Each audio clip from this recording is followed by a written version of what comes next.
Welcome to Pecan Corner. I'm Tina, and today I'm going to can raw pack chicken. Swartz Grocery, a little, local grocery store in Gulfway, Texas, has specials on meats every so often.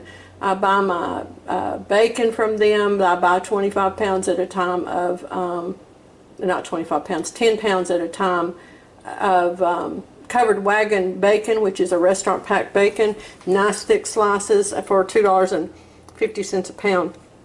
This week they had Tenderbird frozen chicken leg quarters for 25 cents a pound. And this is born, raised, harvested, and packaged in the USA. I looked up Tenderbird, and they use no growth hormones or any of that stuff in their chicken. It's just super good stuff, and it's all produced, here in the U.S. in Arkansas. They also advertise. It looks like they advertise all their jobs on local websites and on places like LinkedIn and other job websites to try to encourage people to come and work for them. So I only bought 10 pounds because I've already canned 2 turkeys, and I don't know, I didn't want to go overboard on it. But this time I'm going to do raw pack canning, which I have not done before, and so I'm gonna try that. I'm gonna use wide mouth jars for the most part. So I'll be back in a few minutes and show you how this is going to. Okay, I hope I've got this set where you can see it.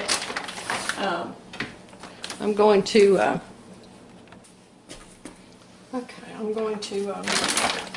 open the package here. It's well packed, and it was frozen when I bought it. I've allowed it to thaw overnight. I'm wearing gloves because I don't like to handle chicken. I think it smells bad, and so I am going to see. I've never done this before, so I'm going to see here. I think I have to separate them. So this is the only cutting up that I have to do with this, is to just separate at the joint. Can you see? Oh, I guess you can't see what I'm doing. Let me kind of get around here where you can see. There we go.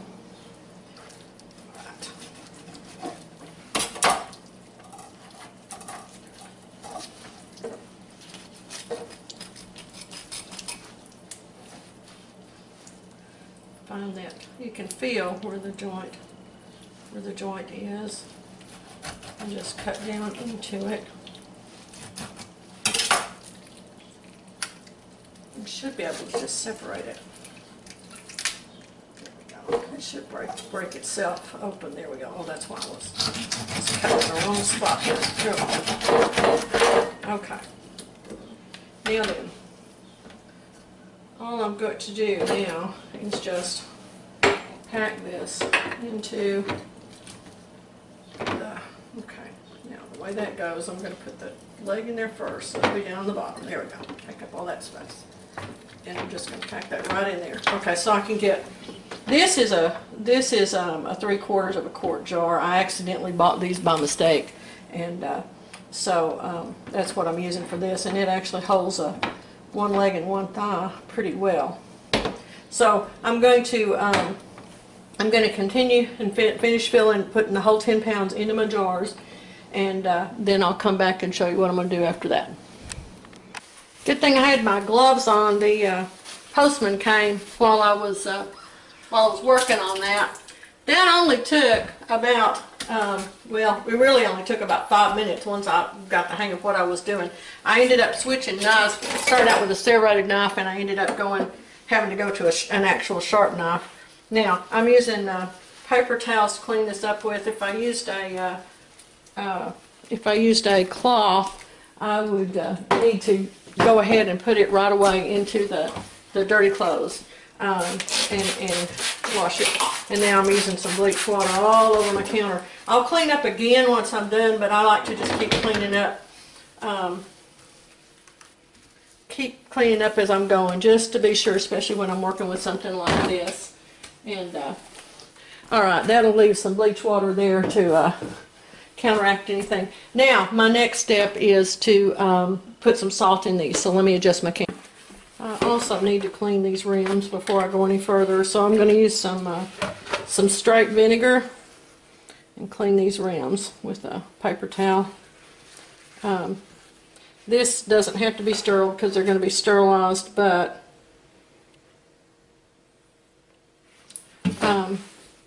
I want all this stuff off of them because it'll interfere with the seal.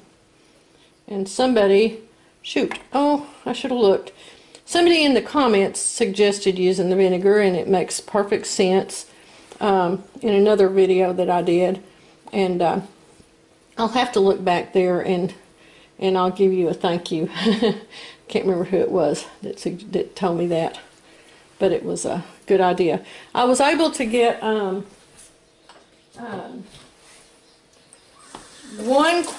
and 1 leg. These are enormous. This is restaurant styles, restaurant pack. So it was huge pieces. So I was able to get one of each in the 3/4 quart jars, and then the quart jars I was able to get either 2 thighs or 1 thigh and 2 legs. So there's a nice amount of chicken. So the 10 pounds of chicken went into 7 jars. Now, since this is raw pack and this is bone in, leaving the bone in, I actually don't have to process as long. I only have to process them in my pressure canner for 75 minutes instead of 90 minutes, which I thought was great. So I'm going to use my canning salt here. I'm going to add 1 teaspoon of canning salt to each jar. I'm not going to measure over my jars. I do not want to pour a half cup of salt into a jar accidentally and then have to take all that out and rinse it off and all that kind of mess. So I'll hold it over something else to pour there. I don't know if y'all can see. Let's see. Are y'all able to see what I'm doing? Okay, good. Some things I do, it's a little harder for me to get the camera right up there for y'all to see. Kind of the way my kitchen's organized, it makes it a little bit hard. I guess I could push the bar out a little bit, the island out a little bit and back the camera up, but okay. All right, there we go. Now then, all I have to do now is put on my lids. I don't add any liquid. If you're doing this with some kind of meat that fills up more than this chicken does, or if you're using deboned chicken, the National Center for Home Food Preservation says to leave 1.5 inches of head space. Of course, there's plenty of head space on these. And just finger tight. Someone asked the other day about the pickles, about how tight. It's always finger tight. Now, for me, that means pretty tight. For a man, just take it easy. You don't want to over tighten them because you still need that room for that steam to escape. And if you've got them on there too tight, the steam won't escape as it's as they're cooling down. You know, when they're creating that suction. So, but you do want them on there tight enough, and they got to be straight. I'm bad about not putting them on straight. There we go.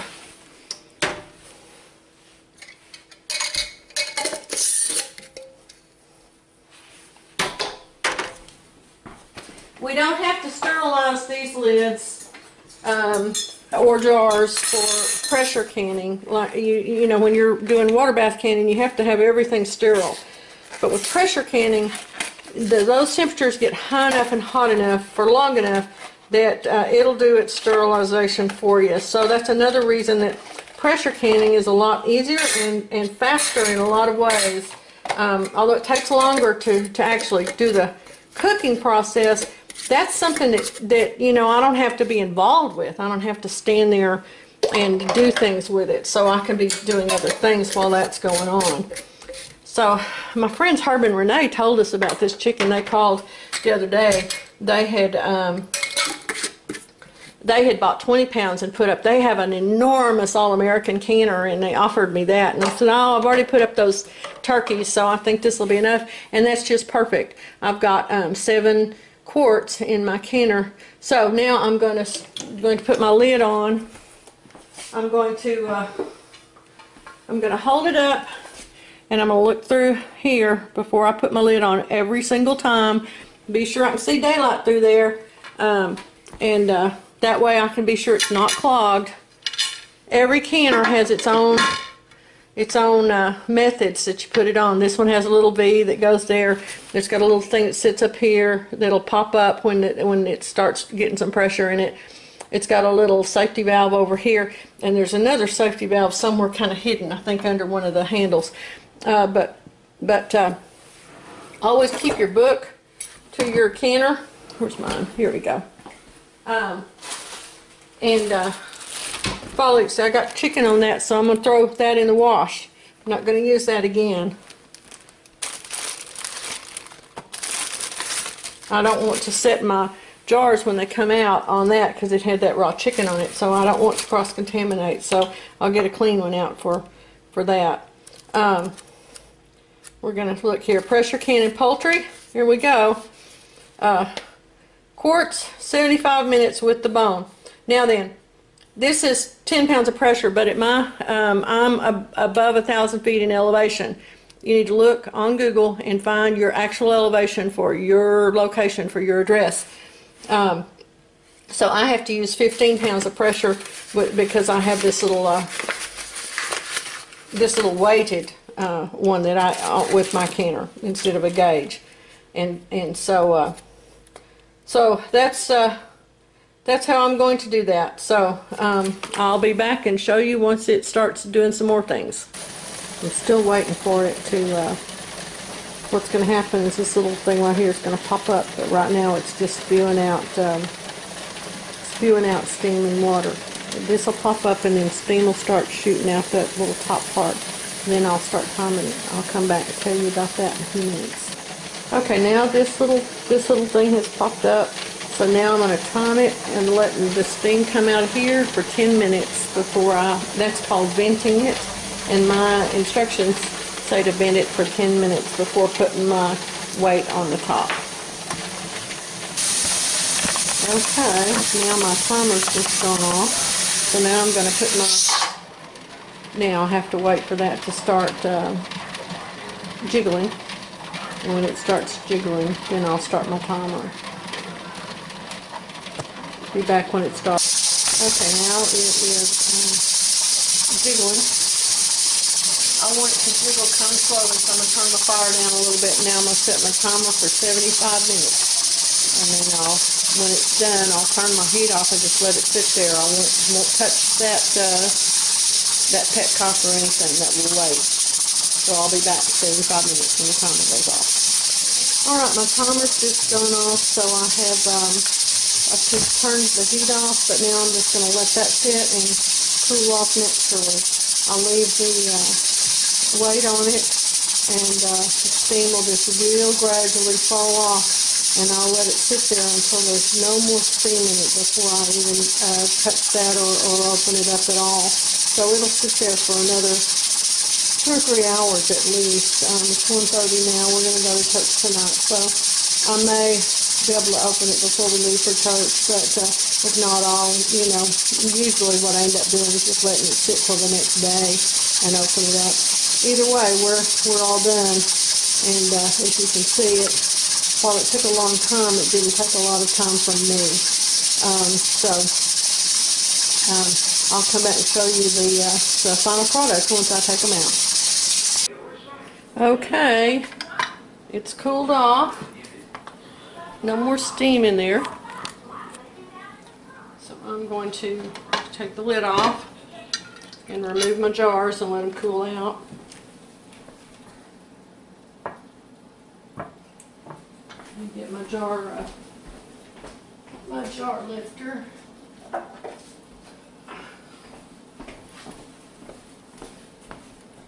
You need one of these. There's nothing else will do what this will. Right, if you're going to can, there's things you can do without, but there's also, if you'll notice, see how this is still boiling? I'll bring it out. There's still, that meat's just still boiling in there. That's how hot this thing gets. It looks great. The chicken has good, nice color.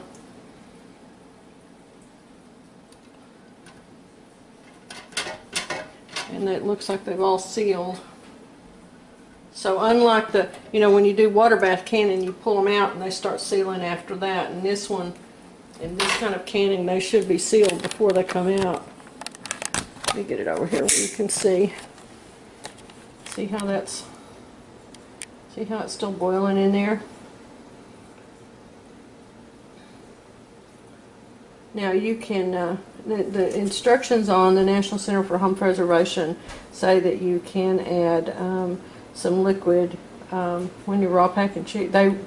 When you're raw packing chicken, because it won't necessarily. But see, this one generated enough, so I should not have added any liquid because it would have overflown. So if you want to add liquid, you're better off to pre-cook it and then add it, have it covered. We'll use this pretty quickly, so it won't hurt it to have those, just those bones sticking up outside the liquid.